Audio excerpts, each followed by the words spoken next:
Y vamos a continuar con el estudio de su palabra en el libro de Éxodo, en el capítulo 17. En el capítulo 17, por favor, de Éxodo. En el año de 1775, Augustus Montague Toplady, que nació en 1740 y murió en 1778, es decir, 3 años antes de su muerte, este hombre publicó en Inglaterra un himno que desde entonces se ha convertido en uno de los himnos más preciosos que la iglesia cristiana puede recordar. Sin que se pueda corroborar al 100% la historia de este precioso himno, se dice que este hombre se encontraba a varios kilómetros de su casa en Mendips Hills, en Inglaterra, cuando se desató una tormenta torrencial en el desfiladero de Burrington Combe, por lo que este hombre tuvo que buscar rápidamente un refugio y vio una gran piedra, así la describe, una gran piedra, una piedra caliza grande con una fisura en medio de la piedra, pero que era suficientemente grande para abrigarse. Se metió él en la piedra y estando en aquel lugar, sintiendo la tormenta caer en derredor de él y sintiéndose seguro adentro de esa roca, la letra de este himno vino a su mente. Su mente fue golpeada por el título y las palabras de este himno. Lo escribió, no es la letra original la que nosotros hemos conocido, pero describe lo que pasó con este hombre y describe lo que Cristo es en nuestras vidas. Durante siglos este himno ha llegado a ser uno de los himnos más amados por los cristianos en todo el mundo. Este himno dice su primera estrofa: roca de la eternidad. Roca de la eternidad, fuiste abierta para mí. Sé mi escondedero fiel. Solo encuentro paz en ti. Rico, limpio manantial en el cual lavado fui.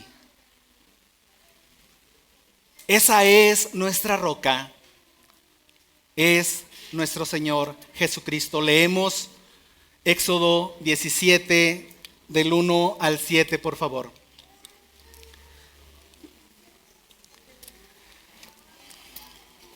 Toda la congregación de los hijos de Israel partió del desierto de Sin por sus jornadas, conforme al mandamiento de Jehová, y acamparon en Refidim, y no había agua para que el pueblo bebiese.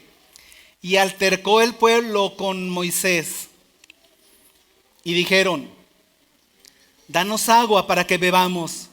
Y Moisés les dijo: ¿por qué altercáis conmigo? ¿Por qué tentáis a Jehová? Así que el pueblo tuvo ahí sed y murmuró contra Moisés y dijo: ¿por qué nos hiciste subir de Egipto para matarnos de sed a nosotros, a nuestros hijos y a nuestros ganados? Entonces clamó Moisés a Jehová diciendo: ¿qué haré con este pueblo? De aquí a un poco me apedrearán.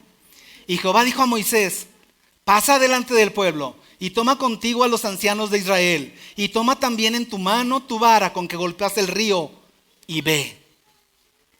He aquí que yo estaré delante de ti ahí, sobre la peña en Horeb, y golpearás la peña, y saldrán de ella aguas, y beberá el pueblo. Y Moisés lo hizo así, en presencia de los ancianos de Israel. Y llamó el nombre de aquel lugar Masá y Meriba, por la rencilla de los hijos de Israel, y porque tentaron a Jehová, diciendo: ¿está pues Jehová entre nosotros o no? ¿Está pues Jehová entre nosotros o no? Roca de la eternidad, fuiste abierta para mí. Sé mi escondedero fiel, solo encuentro paz en ti. Rico, limpio, manantial, en el cual lavado fui.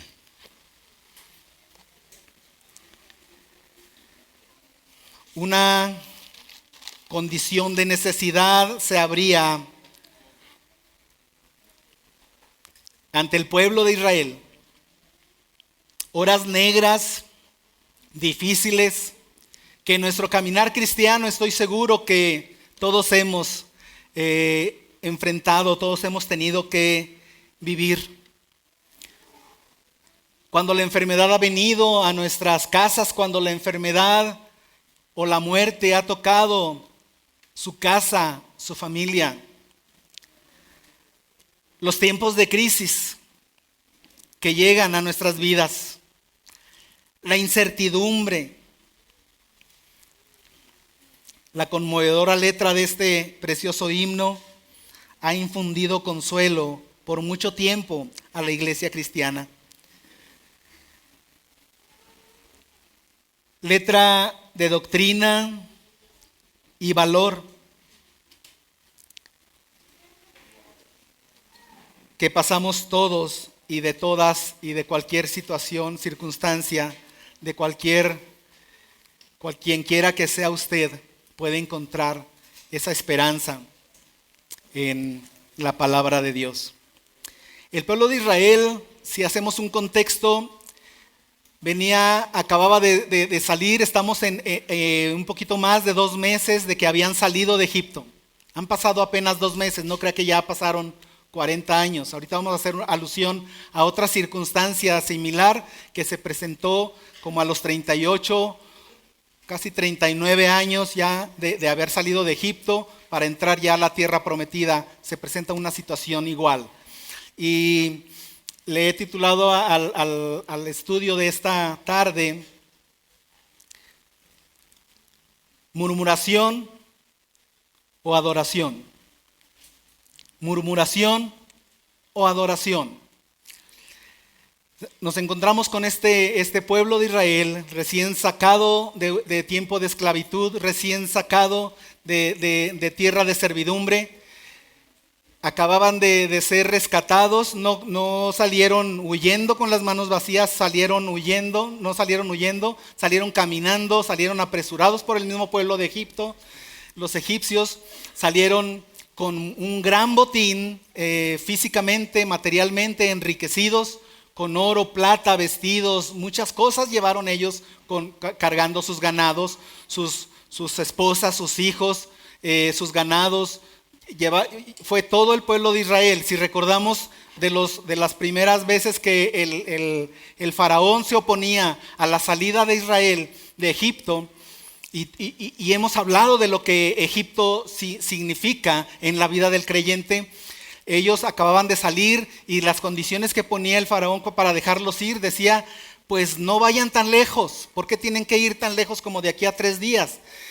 Mejor adoren aquí a su Dios. O sea, no les estoy dando libertad religiosa, lo que nos compartían ahorita en el tiempo de la oración de las naciones perseguidas. Les doy oportunidad de que aquí mismo adoren a su Dios. ¿Para qué se tienen que ir? Y es algo que en el mundo nos han dicho a usted y a mí muchas veces. Pues ¿por qué tienes que ser tan religioso?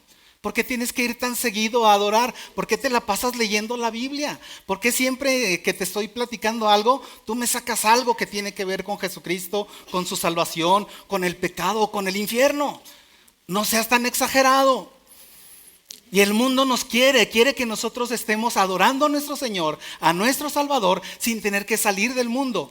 Y salir, no estoy hablando de salir físicamente, salir activamente, pero que nuestros afectos y nuestros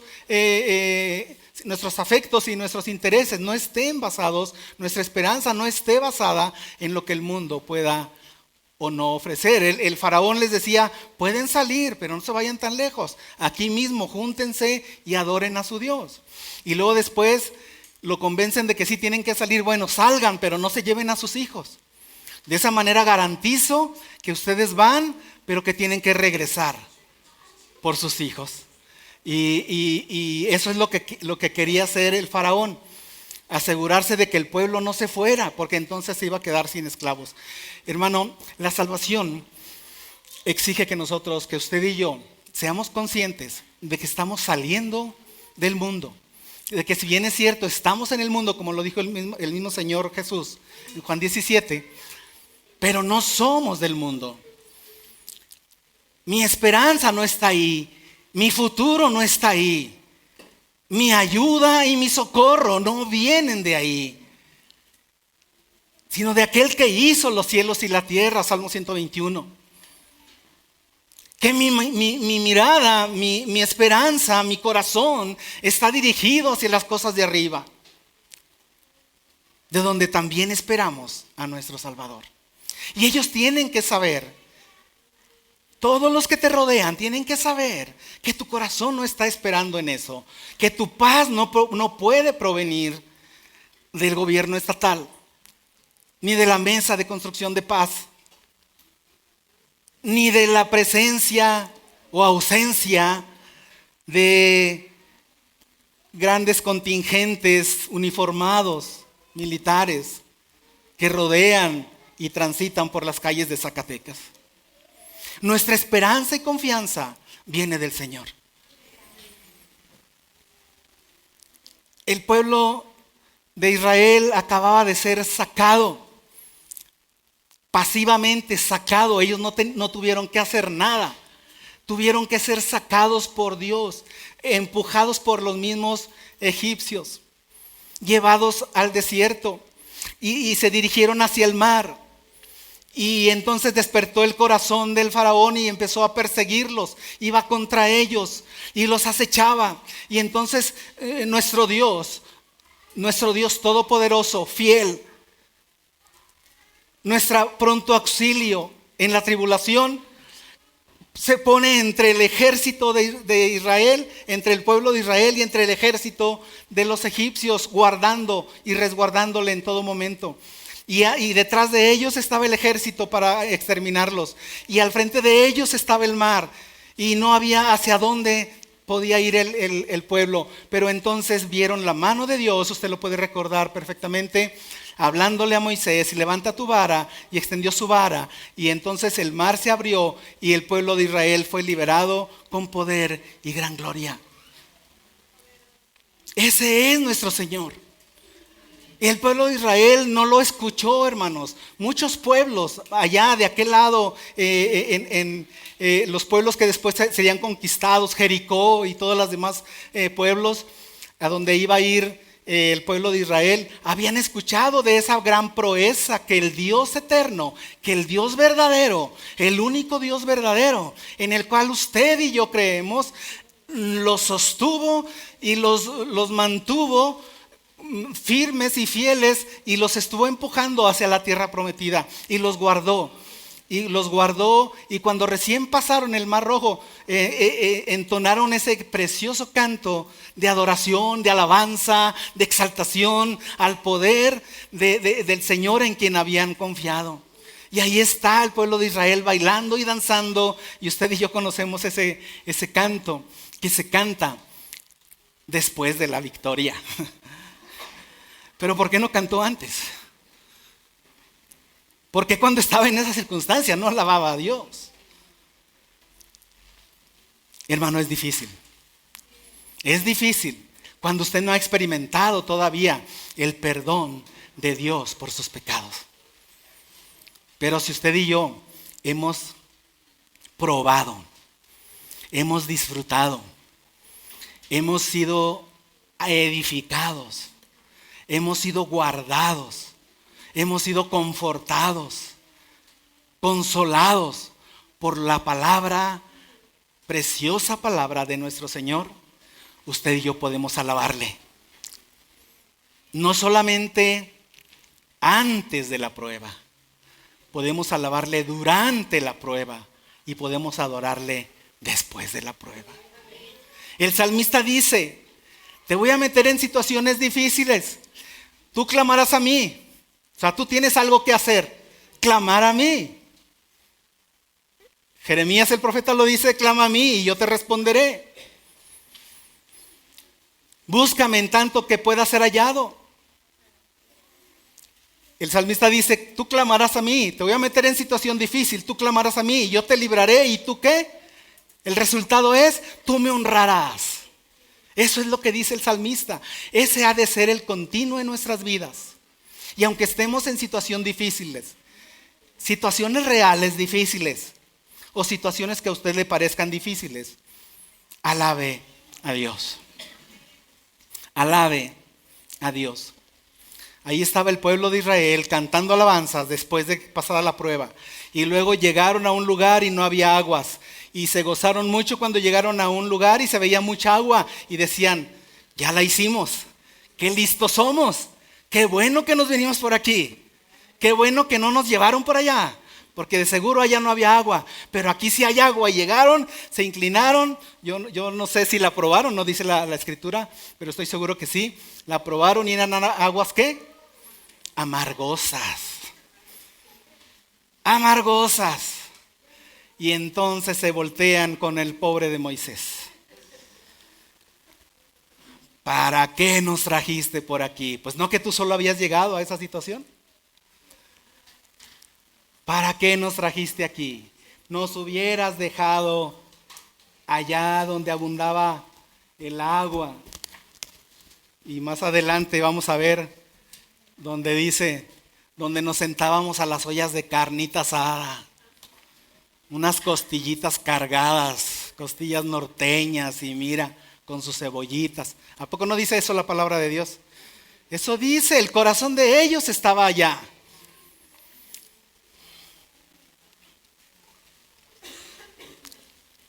Pero entonces viene la salvación de Dios y usted recuerda, ya nos compartieron, hay un árbol, hay madera y ese árbol le dice Dios: ponlo en las aguas, y las aguas se endulzaron y todo el pueblo tomó agua.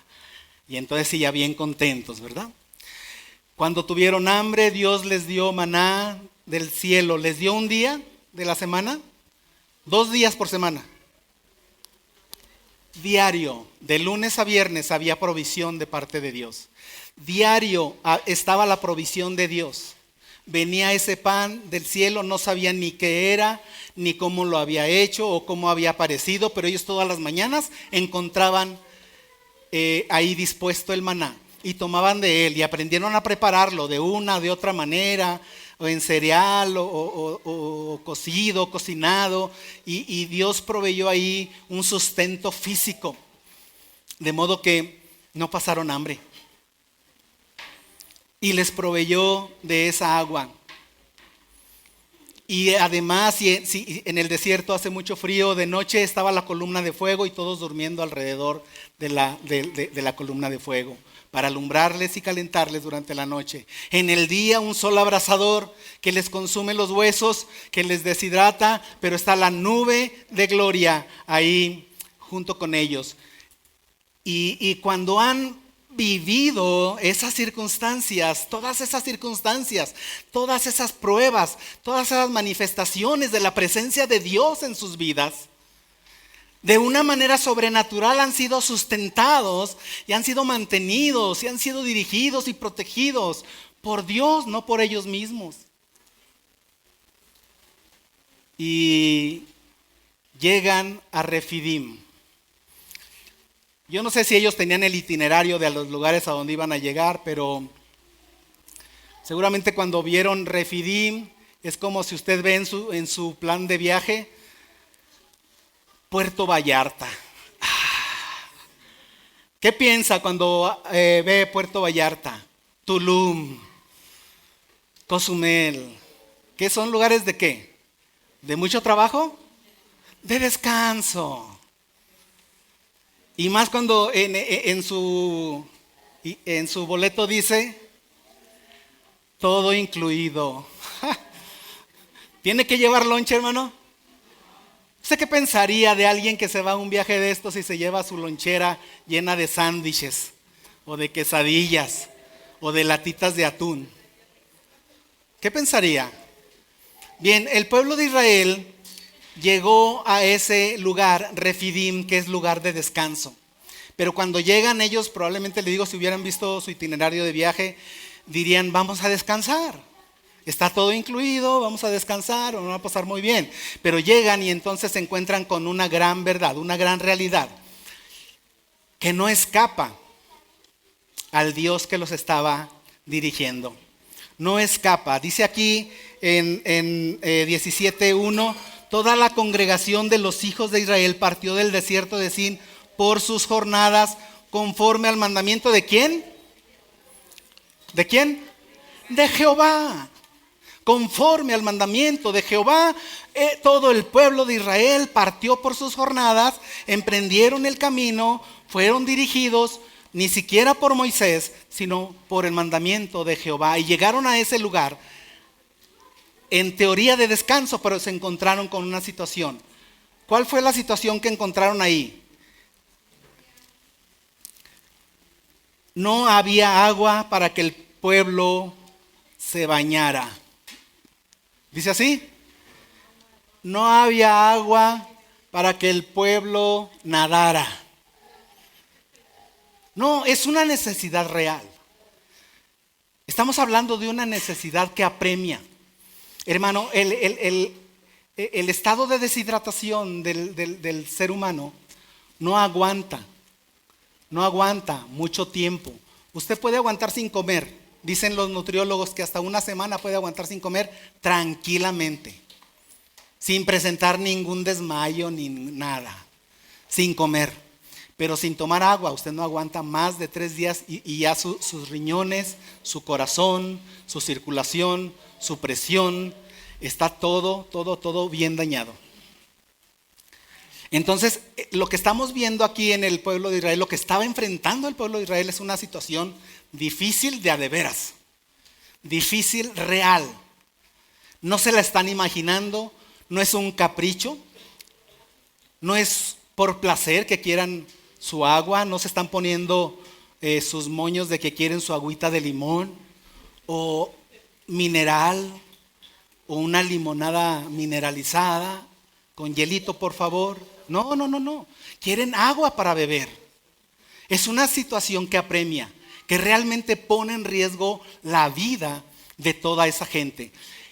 Se tenía que conseguir agua, no para una familia, no para mi esposa y para mí, no para mis hijos nada más, no, para un pueblo que estaba cerca de los 2 millones de personas. ¿Cómo le hace? No puedo dejar de pensar en aquella otra escena en el Nuevo Testamento, cuando Jesús ve a aquella gente que se ha reunido para escucharle y no tienen para comer. Y entonces les dice los discípulos, mándalos para que coman. Y él les dice, no, denle ustedes de comer. Denle ustedes de comer. Y los discípulos yo creo que se estaban viendo uno al otro. Y ahí está el apóstol Pedro, volteaba a ver a Juan y Juan volteaba a ver a Jacobo y solo se veían y decían, pues ¿cómo se le ocurre, verdad? 500 denarios no serían suficientes para darles aunque sea un poquito de pan a todos estos. Pero Jesús ya sabía lo que tenía que hacer. Así es como se presentan las necesidades en el caminar cristiano. Estaban en ese lugar por mandamiento de Dios. Dios había decidido que los iba a llevar a ese lugar. Él sabía lo que iban a enfrentar y Él nos dice en otra parte de la misma palabra que Él nos lleva nos incluimos, nos lleva, hermanos, a situaciones difíciles donde no hay otro punto a donde voltear, donde quizá no hay bancos, o tus tarjetas de crédito donde está puesta tu confianza están botadas, están rebasadas. Tu tarjeta de débito dice 0 pesos, 0 centavos disponible, ¿sí? Donde no hay a lo mejor un Coppel, donde no hay una caja de ahorro, donde no hay otras situaciones, no está tu compadre que siempre te saca de estos apuros, y solo estás tú y Dios. Y el Señor nos lleva a ese tipo de situaciones, no para saber Él lo que tú harás, sino para que tú sepas lo que hay en tu corazón. ¿Dónde está puesta tu confianza? ¿Dónde está puesta tu esperanza? ¿En quién estás esperando? Él dice, para eso los llevé al desierto, para probarlos a ustedes, para saber lo que había en su corazón. Y cuando yo leía esta parte de la palabra hace muchos años, decía yo, ¿cómo es que Él? Porque dice, para saber. No es que Dios necesite saber. Él ya sabe lo que hay en tu corazón. Él ya sabe tu corazón hacia dónde se inclina. Él ya sabe tu corazón hacia dónde se va. Y en un buen zacatecano diríamos, Él ya sabe si tú tiras pa'l monte. Es necesario que nosotros sepamos, y es necesario que estas situaciones nos lleve el Señor para que nosotros veamos nuestro corazón hacia dónde se va. ¿En quién piensas cuando estás en una situación como esta? ¿Te volteas con tu pastor? ¿Vas y lo buscas a medianoche para que te resuelva los problemas? ¿Haces llamadas para ver quién te puede ayudar? ¿Vas a gobierno del estado? A lo mejor hay un programa que te pueda ayudar. Ahora hay tantos programas, ¿verdad? Para el que no trabaja, para el que trabaja menos, y para el que ni estudia, y el que estudia menos, y para el que... Tantas ayudas que hay, ¿verdad? Dices, bueno, al cabo ya me va a llegar mi ayudita. Hasta le decimos ayudita, ¿sí o no? Pero ¿no estás pensando en aquel que prometió que no te dejaría? En aquel que prometió que no, teniendo sustento y abrigo, que estemos contentos delante de Dios. No estamos pensando en aquel que te dijo que aunque pases por las aguas, estas no te anegarán. No estamos pensando en aquel que prometió estar contigo en valle de sombra, en valle de muerte, en valle de enfermedad. No pensamos en aquel que es mi Salvador, en aquel que cuando usted y yo nos enfrentamos a una situación tan real, porque el pueblo de Israel aquí estaba enfrentando una situación que dijimos real, de vida o muerte.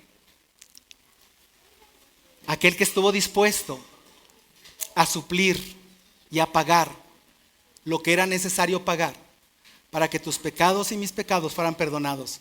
Aquel que estuvo dispuesto a resolver el problema más grande que el hombre puede tener. Y el problema más grande que el hombre puede tener, que podía tener en el Antiguo Testamento, que podía tener cuando inició su predicación Jesús en esta tierra, y que puede tener hasta el día de hoy, es el problema del pecado. Porque el pecado, si no es perdonado, te llevará a la condenación eterna por los siglos de los siglos, al infierno de fuego. Cuando usted y yo fuimos traídos por el Señor a esa claridad, a esa consciente percepción del peligro eterno, del destino eterno, lo que merecían nuestros actos, lo que merecía mi naturaleza pecaminosa, lo que merecía mi ser por el pecado, por causa del pecado, tuvimos que ser conscientes de esa necesidad. Hermanos, si no hay una condición de necesidad desesperada, concientizada, si no hay una certeza de perdición, no hay quien se arrepienta. Porque el hombre en su naturaleza ama el pecado. El hombre en su naturaleza no quiere arrepentirse. El hombre en su naturaleza, y sin tener que salir de Egipto, le preguntan: ¿usted quiere ser salvo? Levante la mano. Y todos pueden levantar la mano. Pero no me pidas que salga de Egipto. Yo quiero seguir aquí, donde no me falta la comida, donde tengo certeza. Yo no sé de qué buena vida estaban disfrutando los esclavos de Israel en Egipto, pero ellos querían estar ahí sin salir de Egipto. Hermano, hasta que una persona no sienta la gravedad del pecado en su vida, no puede clamar por misericordia, no puede clamar por perdón, no puede rogar por un Salvador, hasta que sepa que se siente completamente perdido. Hasta que esa condición de necesidad desesperada, hasta que te sientas que estás en ese lugar árido, no hay agua, hasta entonces podrás clamar, orar, llorar desesperadamente por un Salvador. Y esa condición, solamente somos llevados a esa condición por el Espíritu Santo, que nos hace conscientes de su santidad y de mi pecaminosidad, de su santidad, de su grandeza y de mi ínfima pequeñez, como menudo polvo, dice Isaías 40. Como un granito de arena, así somos considerados delante de Él. Y como la gota que cae del cubo del agua, dice Isaías 40, cuando habla de las naciones, ante sus ojos así somos considerados. Y empezamos a ver la grandeza de mi pecado, lo grave de mi pecado, que ha ofendido a un Dios santo. Y entonces hay dolor y hay desesperación. Y dice el salmista: como el ciervo brama por las corrientes de las aguas, así clama por ti, oh Dios, el alma mía. Así llegamos a clamar. Así nos despertamos un día en el fondo del pozo cenagoso de desesperación. Así nos despertamos un día por el Espíritu Santo, conscientes de mi pecado, de mi gran necesidad. De mi como lo dice el pastor, lo decía el pastor MacArthur en sus predicaciones, de mi gran quiebra, estado de quiebra espiritual. No tengo nada, estoy perdido. Y entonces, y solo entonces, hermano, puedo rogar al cielo, rogar a Dios, y rogarle a Cristo que perdone mis pecados. Y es cuando su gracia salvadora es extendida a cada uno de nosotros.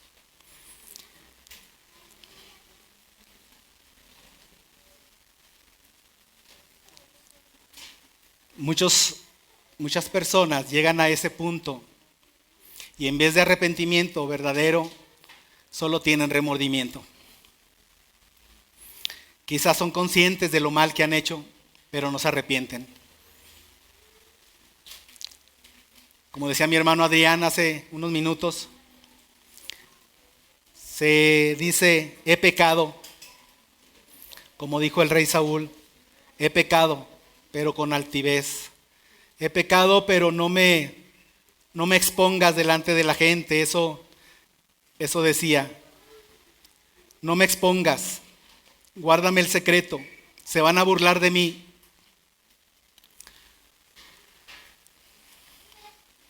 He pecado sin arrepentimiento, solo conciencia de pecado. Un Judas que dice: he pecado entregando sangre inocente. Y en vez de correr a los pies de Cristo, de aquel que podía perdonarle, corrió, sí es cierto que corrió. Y fue y aventó las monedas al templo. El pago lo que le habían dado por entregar a Jesús. Y luego fue y se ahorcó.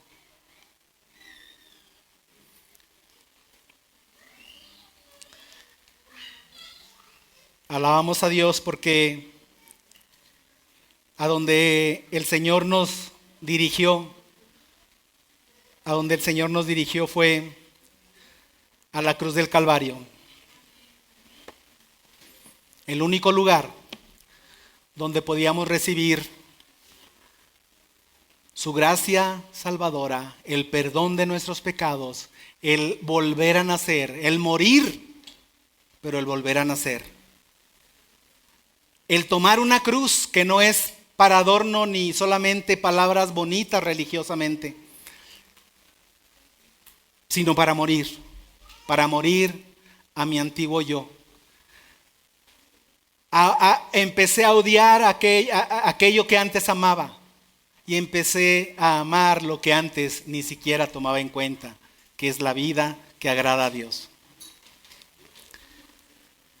Solo de esa manera el pueblo de Israel estaba siendo consciente de una situación real, desesperante, mortal por necesidad. En poco tiempo orgánicamente iban a empezar a fallar sus cuerpos y vendría una mortandad. Y entonces ellos altercaron. Altercar es pleitear, es llevar a alguien ante un juicio. Altercar es pleitear de una manera judicial, es decir, creyendo que tienes toda la razón. Y entonces acusan de infiel, acusan de mentiroso aquel que prometió estar con ellos.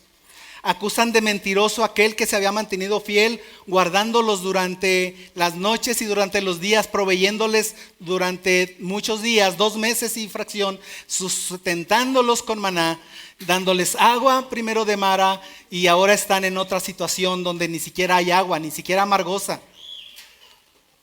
Ahora no hay agua. Y empiezan a altercar en vez de esperar. En vez de esperar la provisión de Dios de una manera natural o de una manera sobrenatural, pero Dios iba a proveer lo que el pueblo necesitaba. Altercó el pueblo con Moisés y le dijeron: danos agua para que bebamos. Y Moisés contesta con gentileza: ¿por qué pleiteas conmigo? ¿De cuál pipa de agua quieres que te dé? ¿De las que tengo acá de este lado o de las que tengo acá de este otro lado? ¿De alguna marca en especial? ¿De cuál quieres? ¿La que tiene la botella rosa o la que tiene la botella transparente? Esta otra está más desmineralizada. ¿De cuál quieres? Y Moisés les dice así con una mansedumbre y les dice: ¿por qué pleiteas conmigo? ¿Por qué están tus ojos puestos en mí? Cuando el apóstol Pedro sanó a aquel paralítico y la gente estaba contenta y ponían sus ojos en ellos, dice: ¿por qué están sus ojos puestos en mí? En nosotros no hemos hecho nada, lo ha hecho Dios. O sea, ¿quién es el que les ha sustentado todos estos días en el desierto? ¿Quién es? Es Dios. Yo no he hecho nada. Yo no he tenido que ir a la panadería o ponerme a hornear un montón de pan para darle sustento todos estos días. Es Dios omnipotente. Y el pueblo pleitea con Moisés: ¿por qué altercáis conmigo? Y la siguiente pregunta que hace Moisés: ¿por qué tentáis a Jehová? ¿De qué manera podemos tentar a Jehová cuando le pedimos o esperamos como si pudiéramos hacerlo, obligarlo a que Él cambie sus planes? Lo estamos acusando: Dios, es que te dije que por ahí no me llevaras. Es que si me hubieras llevado por acá. Es que yo te decía, si me hubieras contestado no hubiera pasado esto. Y eso es tentar a Dios. Cuando pensamos que lo que Él decidió hacer no fue lo más sabio, ahí estamos tentando a Dios. Y la Escritura condena una actitud de esta manera. Así que el pueblo tuvo ahí sed, dice nuestro verso 3, y murmuró. Entonces está tentando a Dios, está altercando con Moisés, está pleiteando con Moisés, está sentando en el banquillo de acusados ahora a Dios y lo está acusando. Y lo está acusando de que no se ha mantenido fiel, de que ahora nos va a matar. Ahora ya no nada más está lo que Dios ya hizo, sino la intención con la que lo sacó de Egipto. Para esto nos sacaste de Egipto, para que muramos en este desierto.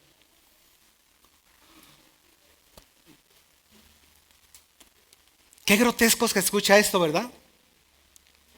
Qué grotesco se escucha esto. Y es como presentarse delante de Dios y reclamarle porque no hizo las cosas como yo se lo estaba pidiendo. ¿Le ha pasado, hermano? Que usted le pide a Dios y usted puede decirle, expone su situación, expone su circunstancia y le dice por dónde y lo que hay que hacer. Y cuando Él le contesta de otra manera, o se tarda 2 días en contestarle, usted empieza a reclamarle. Eso es altercar con Dios, eso es contender con el Altísimo. Y no es sabio contender con el Altísimo.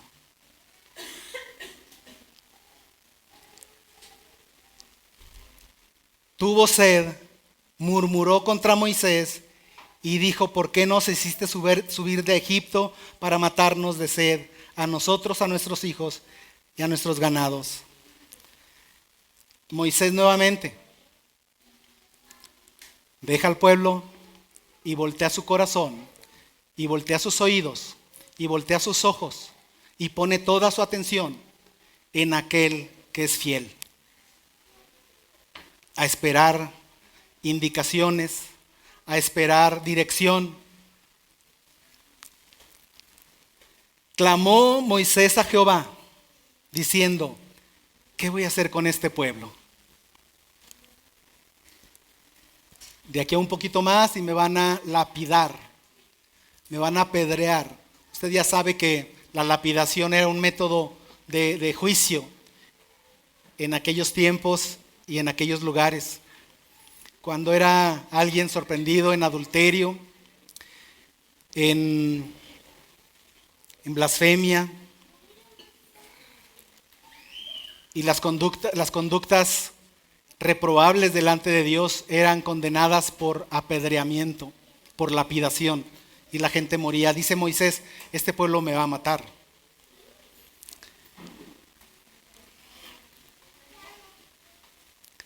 Y entonces Dios contesta a Moisés y le da instrucciones. Nuevamente tenemos esa condición tan difícil, una condición que puede tranquilamente describir tu vida o mi vida a través de este mundo. Porque este mundo nuevamente por sí solo jamás podrá satisfacer las necesidades del alma humana. Todos hemos aprendido a acabar. Todos hemos aprendido a acabar, espiritualmente hablando también. Y probablemente en nuestra humana sabiduría hubiéramos dicho, pues vamos a buscar agua. Vamos a caminar, vamos a buscar detrás de los cerros, vamos a buscar en los valles, vamos a buscar, pero el lugar donde estaba no había agua. Hay algunas prácticas en el campo, yo no sé si usted las ha oído, yo no he entendido mucho basado en qué lo hacen, el buscar agua con las varitas, el buscar agua con unos aparatitos y te dicen dónde hacer un pozo para que salga el agua. Y pueden encontrar depósitos de agua y empiezan a suplir una necesidad. Pues en la humana sabiduría lo hubieran podido hacer. Pero hermano, nosotros, humanamente hablando, a lo mejor sería una solución. Pero espiritualmente hablando, dice el profeta Jeremías, vaya conmigo por favor, vamos a ir a Jeremías 2. Dice el profeta Jeremías 2, que hay males y que ha hecho este pueblo.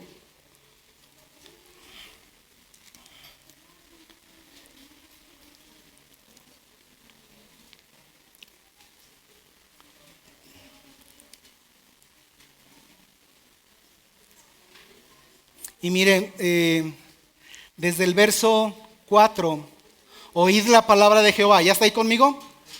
Jeremías capítulo 2 y verso 4. Oíd la palabra de Jehová, casa de Jacob y todas las familias de la casa de Israel.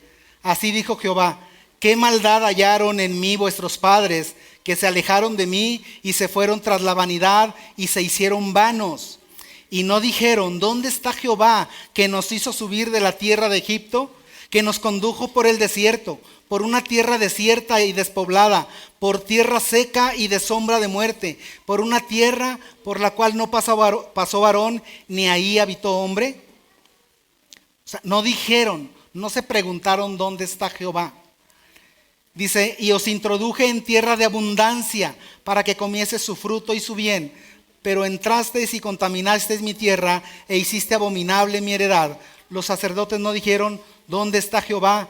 Y los que tenían la ley no me conocieron, y los pastores se rebelaron contra mí, y los profetas profetizaron en nombre de Baal y anduvieron tras lo que no aprovecha. Dice el verso 13: dos males ha hecho mi pueblo. Me dejaron a mí, así está diciendo el Señor, me dejaron a mí, fuente de aguas, ¿qué? Vivas. Y cavaron para ustedes mismos cisternas. Pues humanamente está bien, pero espiritualmente, hermano, cavar cisternas, es decir, confiar en tu capacidad, confiar en tu fortaleza, confiar en tu sabiduría. En tu sabiduría que la describe Santiago como diabólica. La sabiduría de este mundo es diabólica. Pero espiritualmente cavar para ti cisternas es buscar consuelo en ti mismo. A través de la meditación, a través de, no sé, terapia cognitivo-conductual, o no sé si a través de qué estás buscando cavar cisternas en ti mismo, buscar poner tu esperanza en cosas de este mundo, cavar para ti cisternas, pero no solamente cavar cisternas, pero ¿cómo dice que están esas cisternas? Rotas. Y tú puedes llenarla. Como dice Joel también, echas tu jornal en un saco y llenas el saco con tus jornales, y dice Joel, el profeta Joel, que tu saco está ¿qué? Roto. Cisternas rotas que no pueden contener el agua. Me dejaron a mí, dice el Señor, fuente de aguas vivas. Ahí estaba la roca de Refidim. Ahí estaba la roca de Refidim. No buscaron a Dios, no clamaron a Dios, altercaron con Moisés. Por poco y lo apedrean. Este mundo no puede jamás satisfacer las necesidades espirituales de nadie. Te dará una religión, te dará una paz como el mundo la da, como dice el Señor Jesús. Jesús ofrece una paz verdadera. Yo no te la doy como el mundo la da.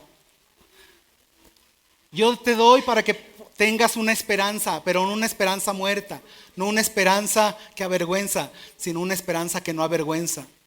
Una esperanza viva, incontaminada, inmarcesible, que no deja de ser, que siempre estará vigente. Eso es lo que el Señor está dándonos, y nosotros En nuestra necedad podemos estar como el pueblo de Israel, clamando al hombre, culpando a los demás, culpándolos porque me llevaron, porque me hicieron, porque me trajeron, porque yo sabía que no tenía que ir, pero me insististe tanto para que lo hiciera, para que vendiera, para que comprara. Y empezamos a buscar culpables de la situación, y en vez de buscar y clamar al Dios Todopoderoso, y Él, dice la Escritura, abrirá ríos en el sequedal.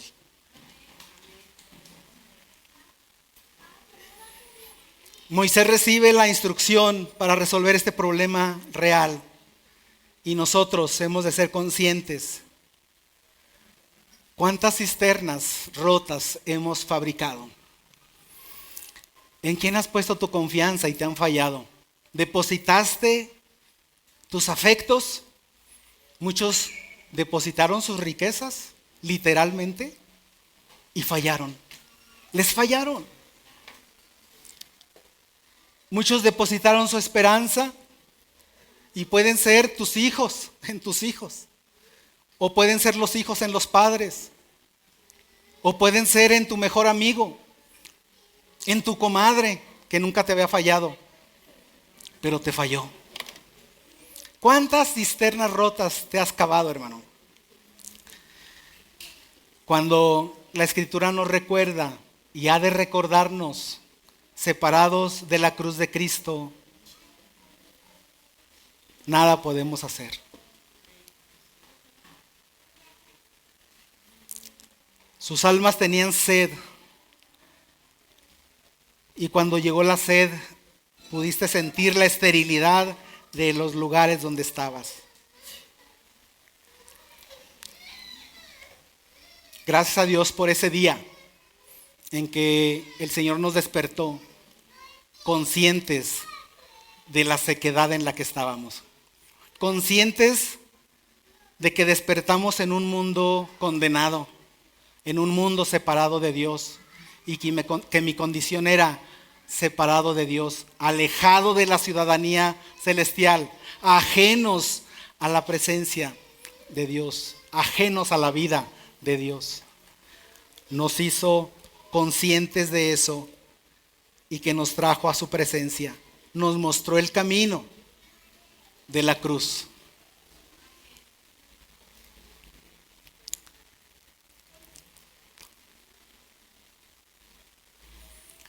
Ese día, cuando las palabras de Isaías resonaron en nuestro corazón, en Isaías 55,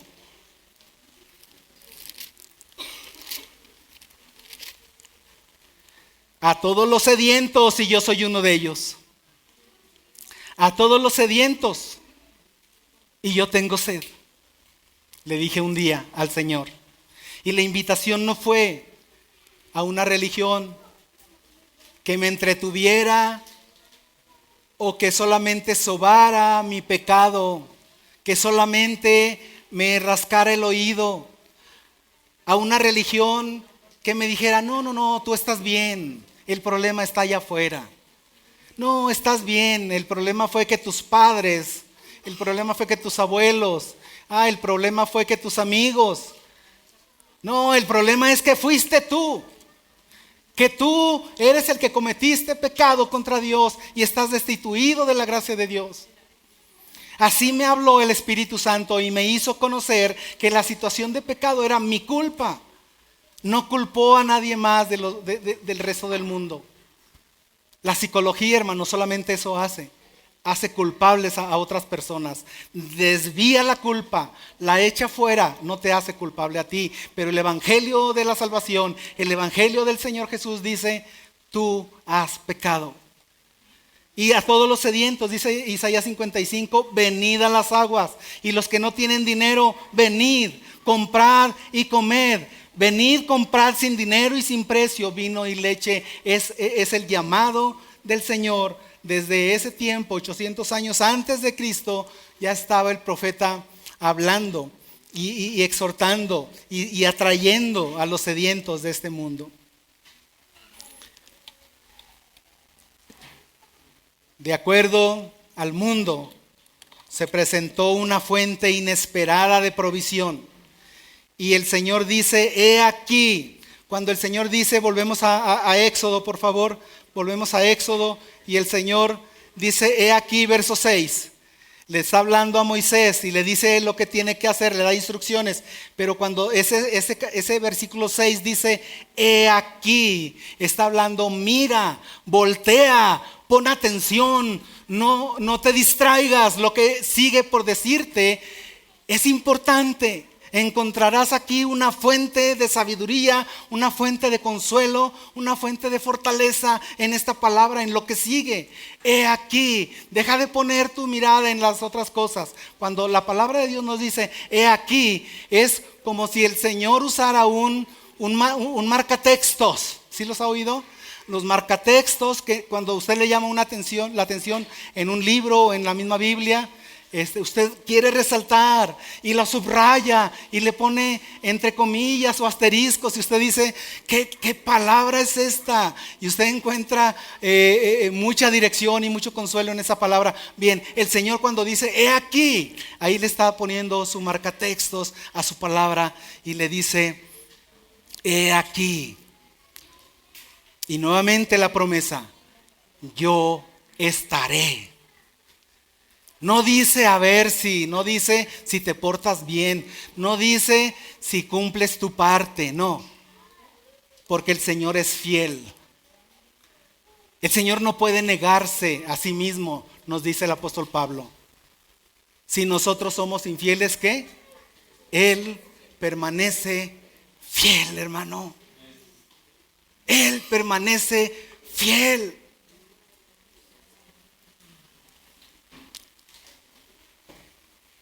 He aquí, yo estaré delante de ti, allí, sobre la roca. No dice desde aquí te veo, ve y hazlo y ya yo desde aquí mando para que la roca de repente explote, se abra. ¿Podía haberlo hecho el Señor así? Sí podía haberlo hecho. Solamente daba la orden y la piedra se rompía y empezará a brotar agua. Es más, aunque no hubiera roca, Él podía haber hecho que fluyeran aguas desde el suelo. Pero esa roca era necesaria que estuviera ahí. ¿Era una roca especial? No. Era una roca como cualquier otra roca en el desierto. Era una roca, no era una roca que hubiera sido fabricada o trasladada o puesta ahí de manera especial para esos momentos. Era una roca como cualquier otra roca. ¿De qué nos habla? Hermano, si esa roca en Corintios, 1 Corintios 10, y estaré terminando en 1 Corintios 10 en unos minutos espero, dice que esa roca que lo seguía era Cristo, pues entonces esa roca era necesaria, pero era una roca que nos habla de qué, hermano. Ya sabemos que esa roca era Cristo, nos habla de la humanidad de Cristo, porque era necesario que ese verbo se hiciera carne y que habitara entre nosotros y que participara de carne y sangre. Por eso era necesario que esa roca estuviera ahí. Vas a ir, yo estaré ahí, sobre la roca. Y vas a tomar tu vara con la que abriste el mar. Vas a levantar tu vara con la que hiciste que las aguas del mar se separaran. Y vas a golpear la roca.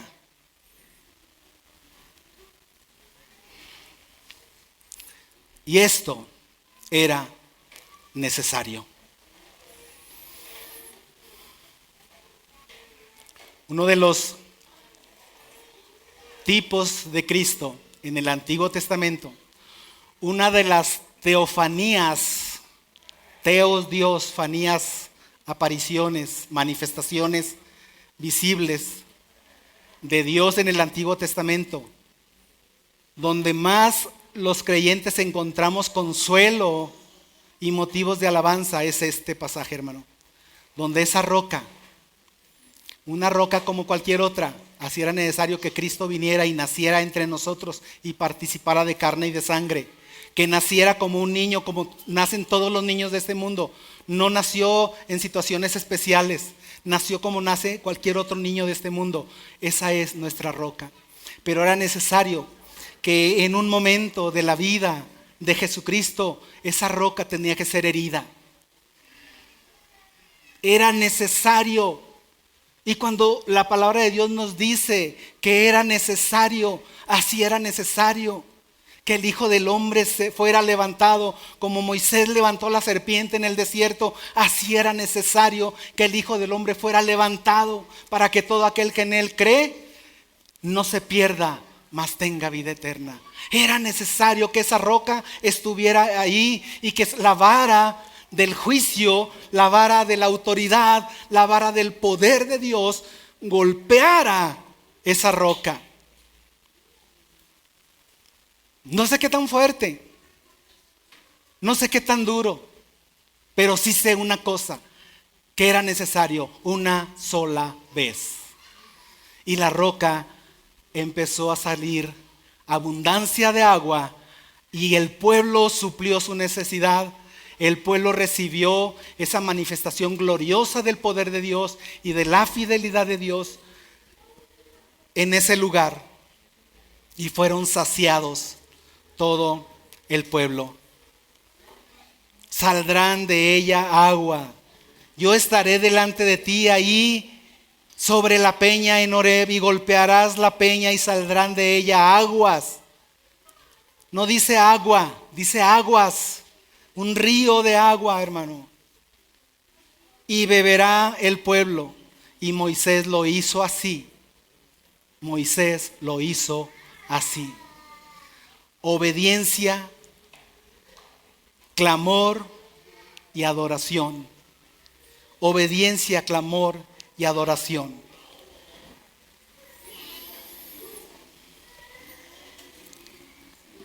De una fuente inesperada, Dios proveyó. De una manera natural o sobrenatural, el Señor te sostendrá. Él te sustentará. Te tengo tomado de mi mano derecha y no te dejaré jamás. Es su promesa. Él lo hará. De una o de otra manera, maneras que a lo mejor ni siquiera te imaginas, pero el Señor ahí estará conforme a su fidelidad. Surgió de una roca.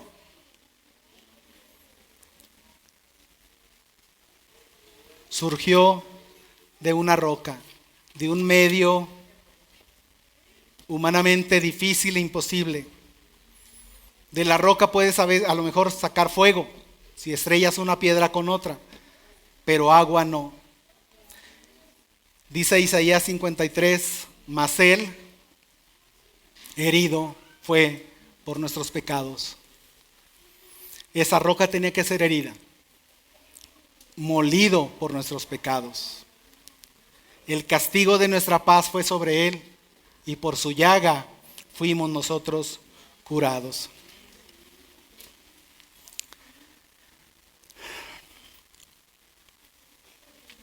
Y fluyó una provisión misericordiosa, hermano. Una provisión misericordiosa que hasta el día de hoy sigue fluyendo. Una provisión abundante. Dice el Salmo 78, brotaron, se desbordaron las aguas. No fue un chorrito de agua, fue agua abundante. Vaya conmigo al Salmo 78, por favor.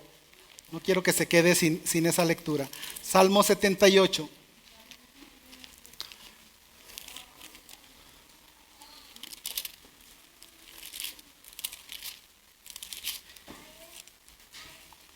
Y haciendo memoria de las grandezas y de las proezas, hemos de escribir nosotros, hermano, también en nuestra vida esas provisiones maravillosas de cómo Dios ha suplido para necesidades de sus hijos.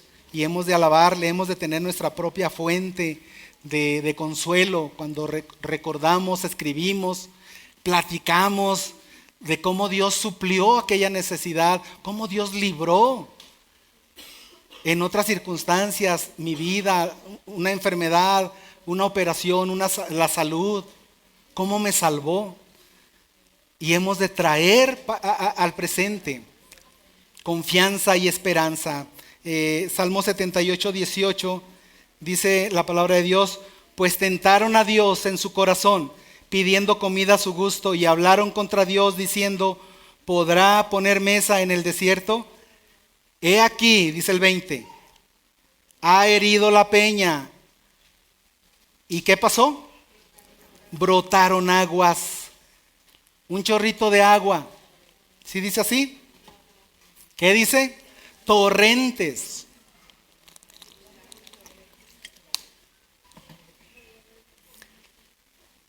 Torrentes inundaron la tierra. ¿Podrá dar también pan? ¿Dispondrá carne para su pueblo? Y usted conoce después lo que pasa con el pueblo de Israel. Pero torrentes de agua, la provisión que el Señor da es una provisión abundante.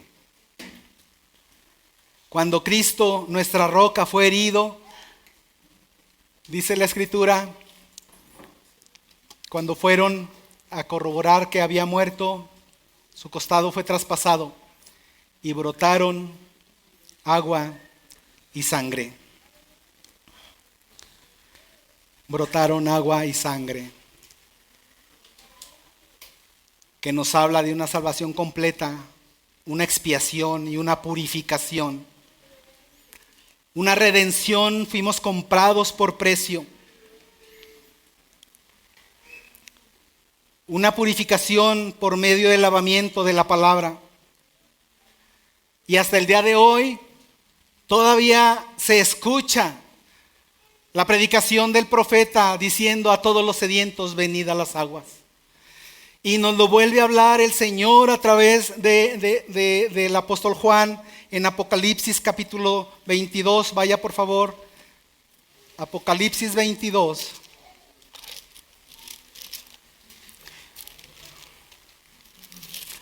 Esa fuente de la vida eterna, ese manantial, ese limpio, rico, limpio manantial, sigue fluyendo, sigue brotando agua de salvación. Apocalipsis 22 y verso 17. Y el espíritu y la esposa dicen: ven. Y el que oye diga: ven. Y el que tiene sed, ¿qué? Ya se le acabó su oportunidad, así dice. El que tiene sed, venga. Pero ha de sentir una verdadera sed, hermano. El que tiene sed, venga. Y el que quiera, tome del agua de la vida gratuitamente. Juan capítulo 7, por favor. Evangelio de Juan capítulo 7. El Señor Jesús nuevamente haciendo alusión a esa preciosa provisión de salvación. Juan capítulo 7.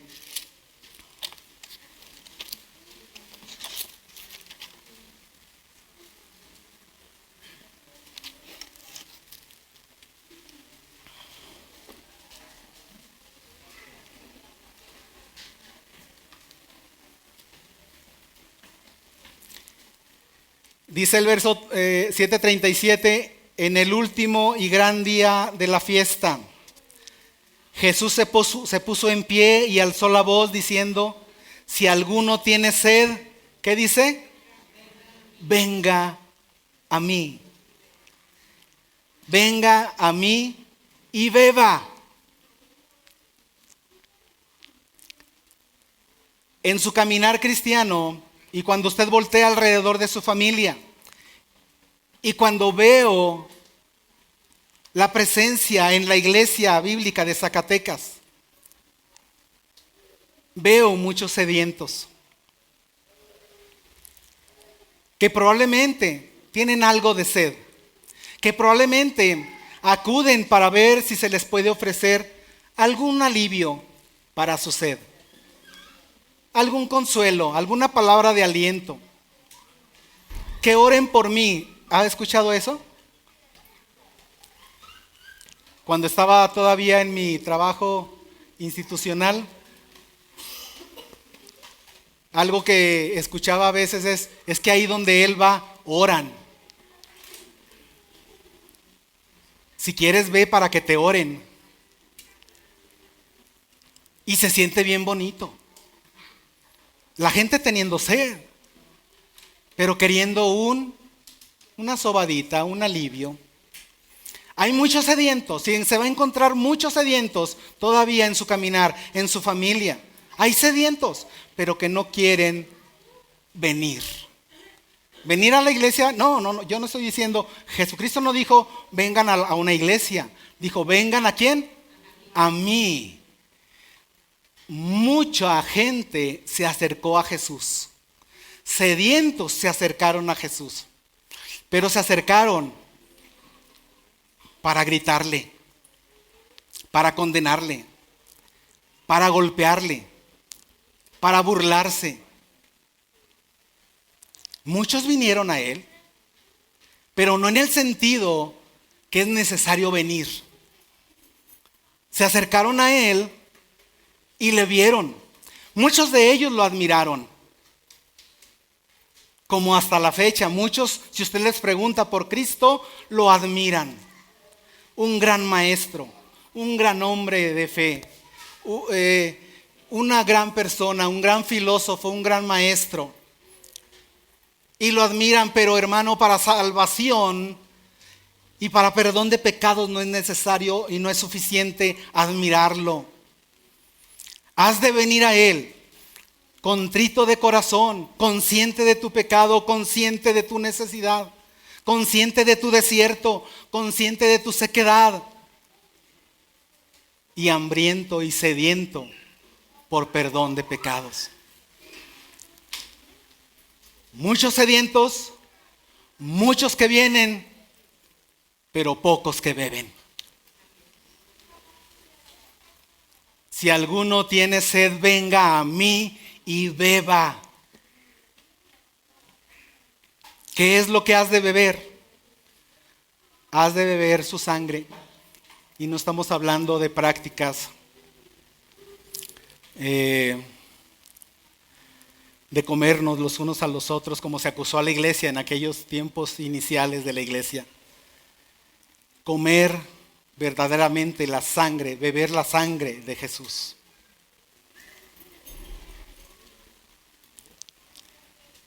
Eso es lo que el Señor hasta el día de hoy está haciendo la invitación. Una provisión misericordiosa, una provisión abundante, una redención gratuita. Venid, comprad y comed, venid, comprad sin dinero y sin precio. Hay un precio que había que pagarse, pero lo pagó el Señor Jesús. El que no escatimó ni a su propio Hijo, sino que lo entregó por todos nosotros. Él lo pagó. Él ya lo pagó. Lo único que tienes que poner, hermano, amigo, sediento, que has venido, es tu sed. Tu sed genuina. Para ser saciada de la única manera en que puede ser saciada. La sangre de Jesucristo, nuestro Señor y Salvador. Hasta el día de hoy, ese manantial sigue fluyendo. Hasta el día de hoy, esa cruz todavía está ahí. Y sus brazos son lo suficientemente fuertes para sostenerte a ti también, para salvarte a ti también. Hermano, que has conscientemente has sido consciente de tu necesidad y has venido y has sido perdonado tu pecado, sigue confiando en Él. Él es fiel. Y que no llegue a tu corazón esa pregunta al final de nuestro pasaje que dice, ¿estará Dios conmigo o no? Porque no depende de ti, sino de Él que lo prometió. Amigo sediento que has venido, sé consciente de tu necesidad. No quiero decirte precisamente que ese es el lugar más correcto, pero necesitas venir a Cristo, no a un lugar, sino a Cristo. Él es la fuente de agua viva. Ese precioso manantial fue abierto en la cruz del Calvario y sigue salvando y sigue alcanzando. Y su sangre sigue siendo vigente para perdón de pecados. Arrepiéntete de tus pecados y búscalo a Él. Y bebe de Él. Bebe su presencia, bebe su perdón. Hasta el día de hoy está vigente. Habrá un día cuando esto va a terminar. Cuando el tiempo de la gracia, cuando el tiempo ya no va a ser más. Y no habrá más esperanza en este mundo. Vamos a orar.